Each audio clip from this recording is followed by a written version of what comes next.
Okay, what's going on, y'all? This part is going to be real short. I'm going to expound as I go.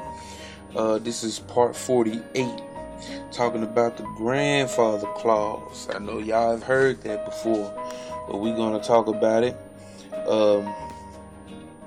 right now. We're going to get right into it. Grandfather clauses are loopholes, often appended to legitimate sounding laws that serve to modify the effect of the laws to favor whites. For example, late 19th century legislation was enacted to keep blacks from voting by making literacy and the ownership of property requirements for voter eligibility. But these laws exempted those whose ancestors, grandfathers, had the right to vote before the Civil War. The obvious intent and effect of the clause were to prevent poor and illiterate ex-slaves and their descendants from voting without denying poor and illiterate whites the right to vote. And while we're talking about vote, I want to speak on this. That's the end of that part, by the way.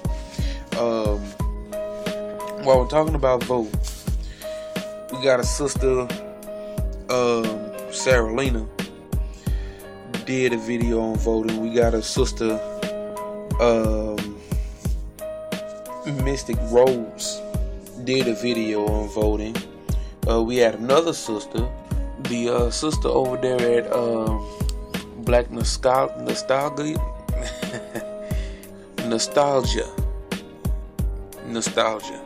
She did a video on voting, and I believe our sister Lolita did a video on voting. But all these sisters, they ultimately said the exact same thing. You know what I'm saying? We talking about people who say vote because your ancestors died for the right to vote. Our ancestors, God bless their souls. Ashe again. They were ignorant. This goes back to the European perception of reality and getting out of slavery, and the white man being the example to follow. Just because he was voting, we wanted to vote. Why in the hell would you want to vote for any white person? You see, so a lot of our ancestors had interest in wanting to be white. They wanted to be in the company of whites. They were tired of white people beating down on them and belittling them. They wanted to eat with these white people. They wanted to be friends with these white people. And that is what caused our current predicament. A lot of people say that our times now are better than times have ever been. But you are saying that based on the perception of the European. With all of these luxuries and all of these nice things, and all of these are nothing but tools to make us complacent and lazy. Everything that is convenient isn't good for you. You see what I'm saying? And times were actually better under Wall Street, under Black Wall Street. Times were better then. If black people could say make America great again, that's the America that we want. When you left us the hell alone and we were kicking y'all ass in the economic and financial lane.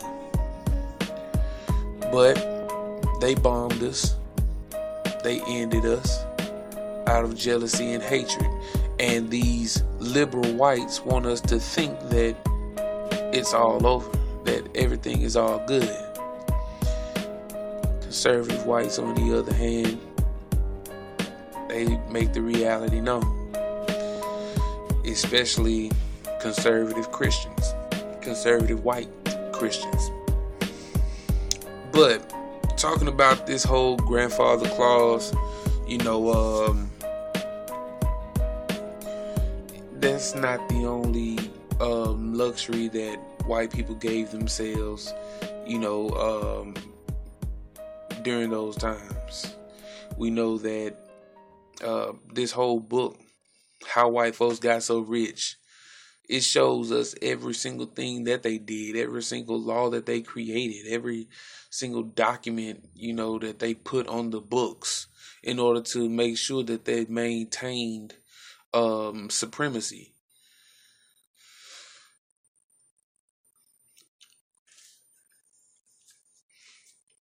This is what they are. Learn the nature of the white man. Go back to when they said that they came on the scene. Okay?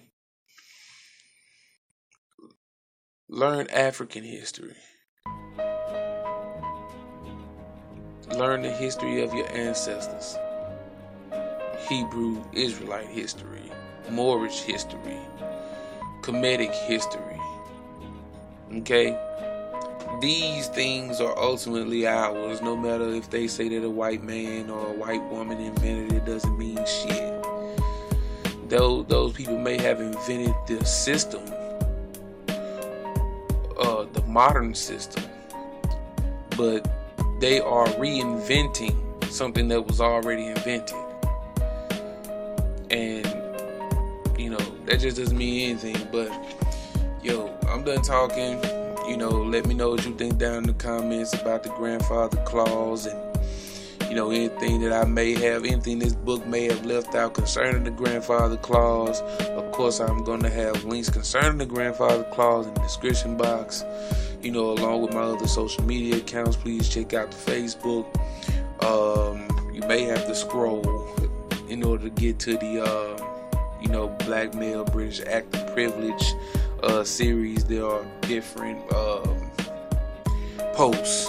There's a post for one actor, then there's a post for another actor, and a post for another actor, and so on and so forth. But I'm gonna get caught up on that today, doing Will Smith and the guy who played Killer Croc in the DC movie Suicide Squad, and how Black British male actor privilege played a major part in not just the TV shows, not just the video games, but also in the movies. So I'm gonna end it right here, man. I'll see y'all in the next one.